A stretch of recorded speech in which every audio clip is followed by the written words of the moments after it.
Strength is overrated. That is the first delusion you must destroy. You have been taught to respect the larger army, the louder voice, the higher title, the one with more money, more allies, more visible power. You have been conditioned to believe that superiority in numbers or status equals inevitability. That belief is not just naive, it is lethal. The stronger opponent wins only when you agree to fight on his terms. Niccolò Machiavelli understood something that most men still refuse to accept. Power is not a matter of fairness, it is a matter of control. Control of perception, control of timing, control of fear. When you face someone stronger, your first enemy is not them, it is your instinct. Biology pushes you towards submission when confronted with dominance. Your body reads signals before your mind can argue. A deeper voice, a taller frame, a reputation whispered in rooms you have never entered. Your pulse changes, your posture shifts. You begin negotiating before the battle has even started. That is how prey survives. But you are not here to survive. You are here to crush. And to crush a stronger opponent, you must first understand a brutal truth. Dominance in nature rarely belongs to the biggest predator. It belongs to the one who controls uncertainty. A wolf does not charge the strongest bull head-on. It isolates, it exhausts, it studies patterns, it waits for imbalance. Strength becomes a weakness the moment it grows predictable. Your stronger opponent has one fatal flaw. He believes his strength is enough. He relies on reputation, on past victories, on the assumption that you will fear him the way others do. This reliance creates rigidity, and rigidity is death in strategic conflict. When someone feels powerful, they simplify their thinking. They stop scanning for threats, they assume compliance, they underestimate resistance. They interpret silence as weakness, hesitation as inferiority, politeness as surrender. You will let them. Because the first rule of crushing someone stronger is this: you do not attack their power, you inflate it. You let them feel secure, you let them believe they have already won, you allow their ego to relax its guard. The human mind, when confident, opens its defenses. It stops conserving energy, it stops questioning motives, it begins projecting its own arrogance onto you. This is where you begin dismantling them. Most people think conflict is about force. It is not. It is about leverage. And leverage is psychological before it is physical. If someone has more resources than you, you attack their certainty. If someone has more allies, you attack their cohesion. If someone has higher status, you attack their perception. Never the surface, always the foundation. Your stronger opponent lives inside a structure built from belief. Belief that they are superior, belief that others will comply, belief that resistance is irrational. That belief structure is invisible, but it is fragile. You do not confront it directly. You destabilize it indirectly. You introduce small contradictions, small delays, small signals that something is off. You force them to question, not you, but themselves. You create ambiguity. Ambiguity is suffocating to those who depend on control. The stronger someone appears, the more they fear losing status, and status anxiety is more destabilizing than physical threat. Strip a man of his image, and he begins making desperate moves. Desperation creates mistakes. Mistakes create openings. Understand this clearly. Fairness is a tool invented by the powerful to maintain order. They preach honor when they benefit from structure. They speak of integrity when rules protect their dominance. But when their survival is at stake, they abandon fairness without hesitation. So why would you bind yourself to rules your opponent will discard the moment they feel threatened? You will not play fair. You will play precise. You will observe more than you speak. You will reveal less than you know. You will strike not when you are ready, but when they are complacent. And here is the psychological inversion you must internalize. When facing a stronger opponent, Your weakness is camouflage. Your lower status grants you invisibility. Your silence makes you unreadable. Your patience makes you unpredictable. The stronger opponent must defend everything. You must defend nothing. They have more to lose. And that is the axis upon which this entire strategy turns. You do not overpower the strong. You make their strength expensive. You make every move cost them reputation, stability, loyalty, or emotional composure. You do not exhaust your body. You exhaust their confidence. When confidence cracks, power fractures. And when power fractures, hierarchy shifts. Right now, you are still thinking in terms of confrontation. You are imagining arguments, battles, direct resistance. Erase that. Direct resistance is ego. Strategy is colder. Now you will learn how to enter their psychological space without being detected, how to make them feel dominant while quietly conditioning their downfall. Because crushing someone stronger is not about impact. It is about erosion. And erosion begins long before the collapse is visible. Most people lose to stronger opponents because they try to prove themselves. They argue, they posture, they attempt to demonstrate competence or courage. This is emotional thinking disguised as strategy. You do not prove yourself to someone stronger. You study them. There is a silent shift that must occur inside you. You stop asking, "How do I beat them?" and you start asking, "What sustains their power?" Power is never self-generated. It is fed.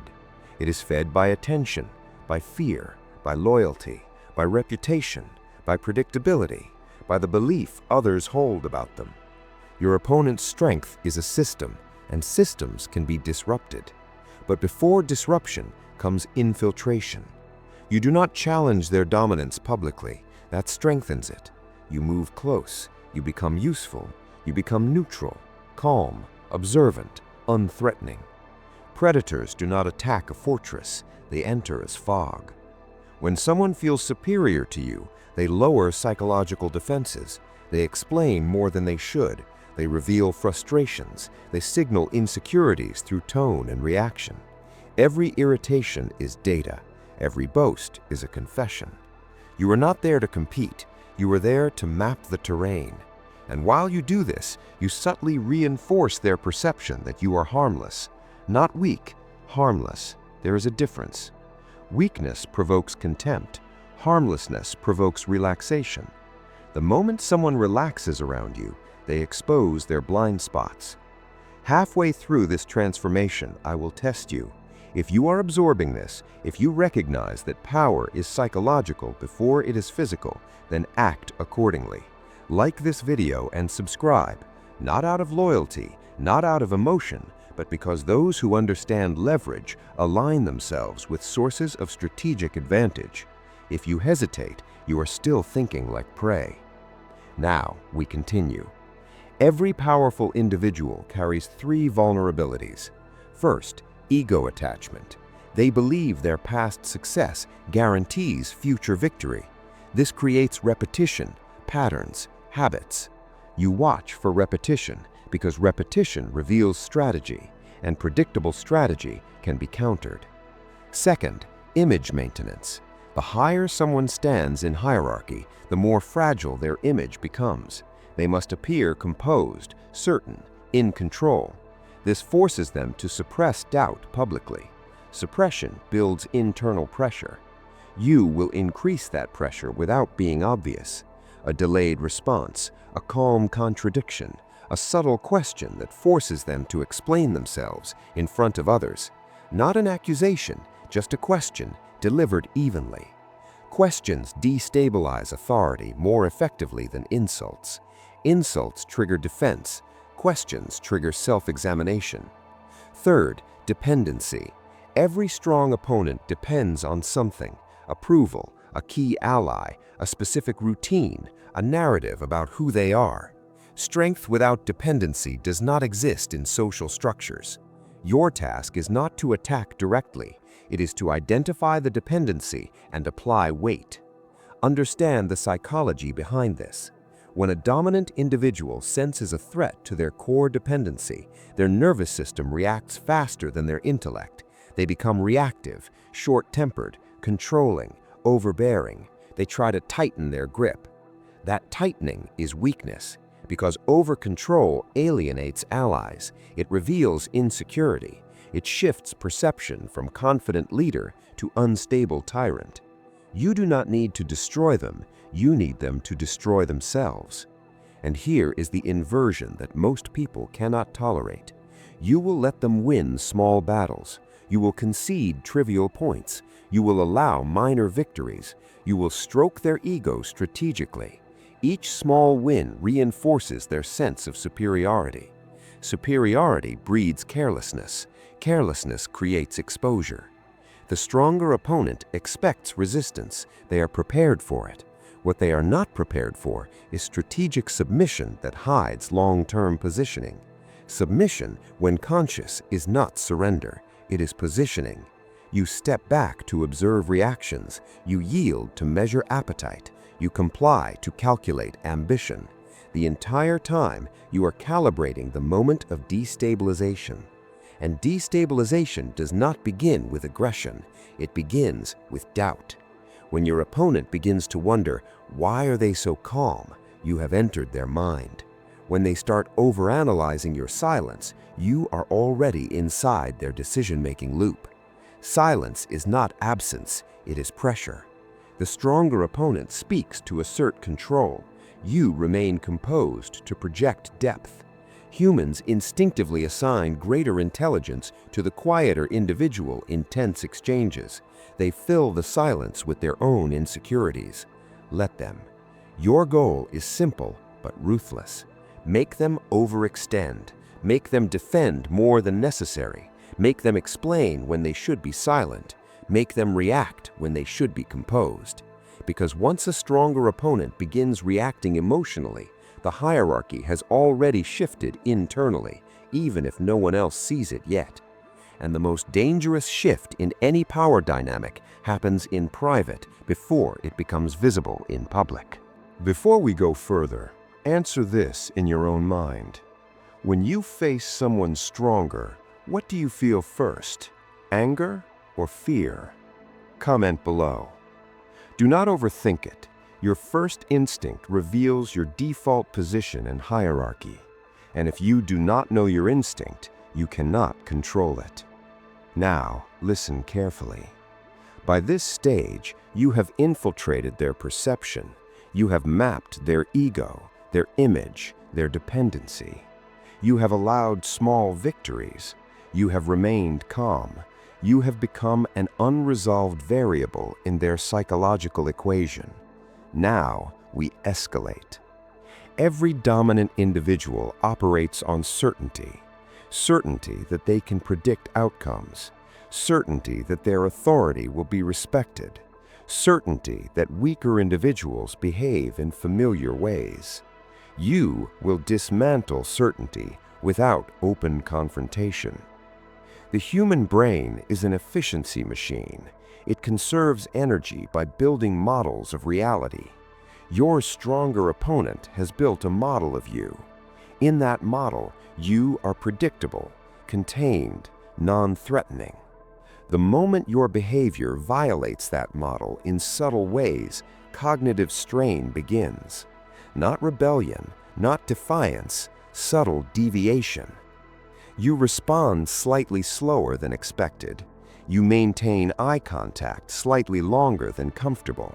You ask for clarification in neutral tones. You do not laugh at jokes designed to reinforce hierarchy. You are not hostile. You are unpredictable. Unpredictability activates primal threat detection. The brain asks, "What changed?" And when it cannot answer clearly, it experiences tension. That tension forces attention. Now you are no longer invisible. You are significant. This is where most people fail. They become excited. They escalate too quickly. They mistake internal disruption for visible dominance. Restrain yourself. Destabilization must feel organic. If they suspect orchestration, they consolidate power. Instead, you amplify their own contradictions. If they pride themselves on fairness, calmly reference moments of inconsistency. If they claim composure, observe when they react emotionally.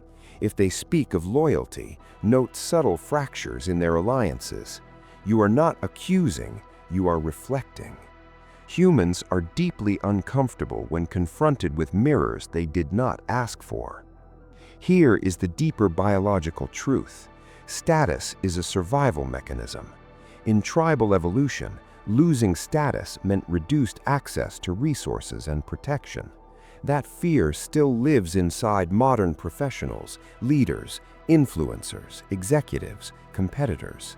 When their status feels unstable, cortisol rises, decision-making narrows, aggression increases. Aggression from a stronger opponent is not something you fear, it is something you provoke strategically. Because aggression reveals intent, it removes their mask, it forces them to commit. The calm individual in a conflict is perceived as more powerful, even if objectively weaker. Observers, whether colleagues, peers, or silent onlookers, subconsciously align with composure.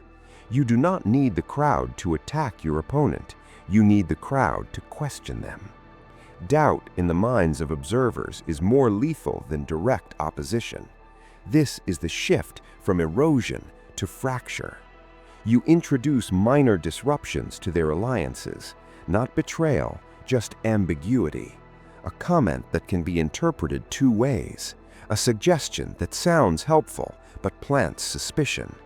Maybe he's under a lot of pressure lately. It sounds compassionate. It implies instability. Plant enough seeds and others begin watching your opponent differently. And once perception shifts, their power base weakens. Power is perception stabilized over time. Disturb perception and power trembles. But here's the warning you must internalize. If your emotional discipline slips, you lose everything. This strategy requires control over your own impulses, no visible resentment, no obvious ambition, no hunger for recognition. Hunger exposes you. Predators who reveal hunger too early starve. You will appear patient, detached, analytical. Inside, you are calculating. And when your opponent finally senses that something is off, it will already be too late, because by then, their allies will hesitate before defending them. Their confidence will flicker before asserting itself. Their words will carry a hint of defensiveness. That flicker is the moment hierarchy begins to invert, not publicly, internally. And internal collapse always precedes external defeat. Now we apply pressure. Up until this point, you have been smoke, subtle, unsettling, undefined. You have eroded certainty and injected doubt. But doubt alone does not collapse a stronger opponent. Pressure does. Pressure is sustained psychological weight applied to their most sensitive point of dependency.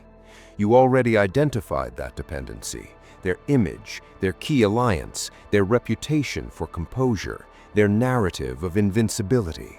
Now you tighten around it slowly. Understand this principle clearly. Humans will endure pain longer than they will endure humiliation. Pain can be rationalized. Humiliation destabilizes identity. So you do not aim at their resources, you aim at their self-concept. If they see themselves as dominant, you create moments where they appear reactive. If they see themselves as intelligent, you create moments where they must over-explain. If they see themselves as respected, you introduce subtle hesitation in how others respond to them. You are not attacking directly, you are orchestrating perception shifts. This is where controlled exposure becomes lethal. When your stronger opponent reacts emotionally, raises their voice, tightens their tone, becomes visibly irritated, you do nothing dramatic. You lower yours. You slow down. You become almost clinical. The contrast becomes undeniable. Observers will not consciously say hierarchy has shifted, but they will feel it, and feeling always precedes belief. Pressure also works through time. You do not confront once and retreat. You maintain steady, low-level unpredictability, enough to keep their nervous system engaged, enough to keep them scanning you for threat. Chronic scanning exhausts the brain. Exhausted minds make impulsive decisions. Impulsivity from someone in power is catastrophic. Here is where the inversion becomes brutal. The stronger opponent begins trying to regain control. They may attempt to assert authority more forcefully. They may try to corner you publicly. They may try to discredit you subtly. You expected this, and because you expected it, you remain unfazed. The moment they escalate disproportionately to your calm demeanor, they expose insecurity. Insecurity in a powerful individual spreads like contagion. Allies sense it, subordinates sense it, even rivals sense it. The illusion of unshakable dominance fractures. Now comes the tightening phase. You begin forcing choices. Not ultimatums, choices. You present them with options that both cost something. Perhaps agreeing with you contradicts their past stance. Disagreeing with you publicly highlights rigidity. Supporting an ally risks alienating another. When every available move carries cost, pressure compounds.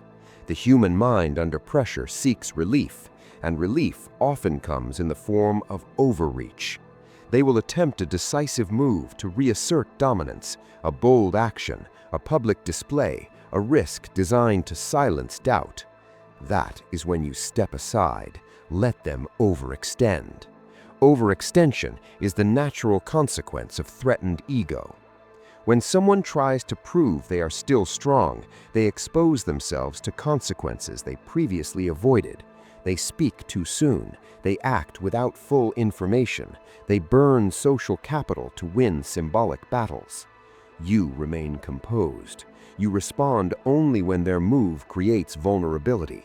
And when you respond, it is precise, a calm correction, a documented inconsistency, a quiet alignment with those they have alienated. You do not shout victory. You let reality expose them. By now, their internal state is unstable. They may not show it fully, but stress accumulates, sleep shortens, irritation increases, trust diminishes. This is not accidental, it is engineered. But remember the danger. If you become cruel without control, you transform into the very thing you sought to dismantle, and uncontrolled cruelty creates enemies faster than it eliminates opponents.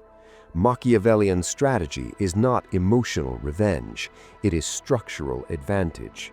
You apply only enough pressure to collapse their stability, not enough to unite others against you. That distinction separates amateurs from architects of power. At this stage, your stronger opponent feels something they haven't felt in a long time: uncertainty. They no longer know how to categorize you. And when a dominant individual cannot categorize a threat, their strategic clarity dissolves. You are no longer fighting them, you are occupying their mind. One final phase remains: the collapse. Now we complete the inversion. Collapse does not look like an explosion. It looks like inevitability.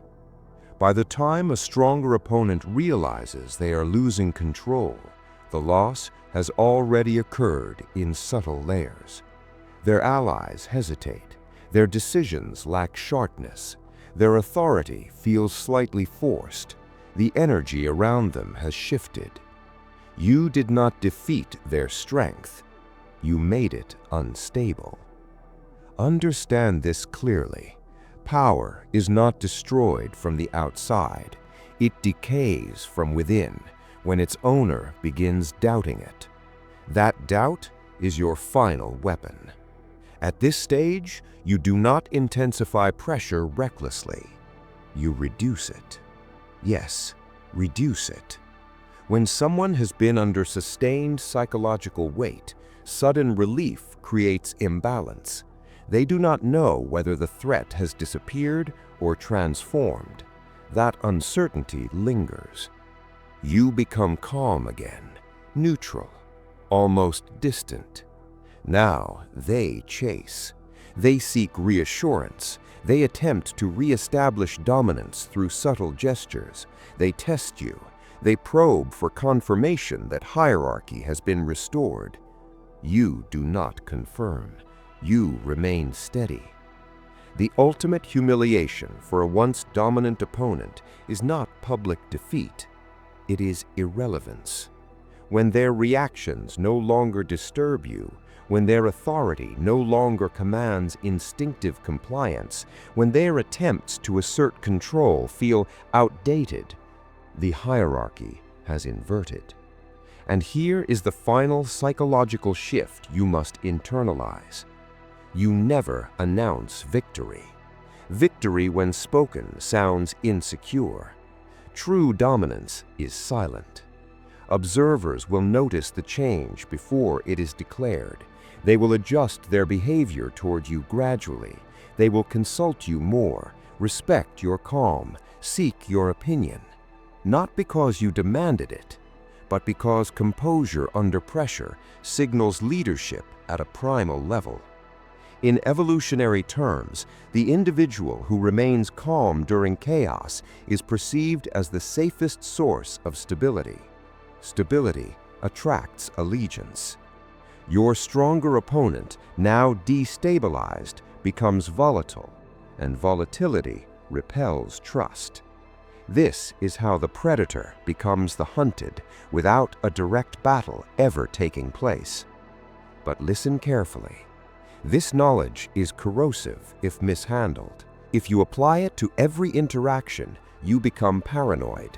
If you use it for ego gratification, you create cycles of retaliation. If you chase dominance without purpose, you become addicted to manipulation. Power without discipline destroys its wielder. Machiavellian strategy is not about cruelty, it is about clarity. You now understand that fairness is optional, that strength can be redirected, that certainty can be fractured, that perception governs hierarchy more than raw force ever will. Most people will never grasp this. They will continue confronting strength directly. They will continue arguing emotionally. They will continue mistaking loudness for authority and aggression for control. You will not, because you know that the stronger opponent carries invisible weight, ego, image, expectation, dependency, and weight, when shifted strategically, causes collapse. You never played fair. You played intelligent. And now you stand where they once stood, calm, observed, unshaken. If you are still here, you are not searching for motivation. You are searching for mastery. This channel is not for the easily offended or the morally fragile. It is for those who understand that social reality is structured by power, whether acknowledged or not. If you choose to remain among those who study it deliberately, then act accordingly.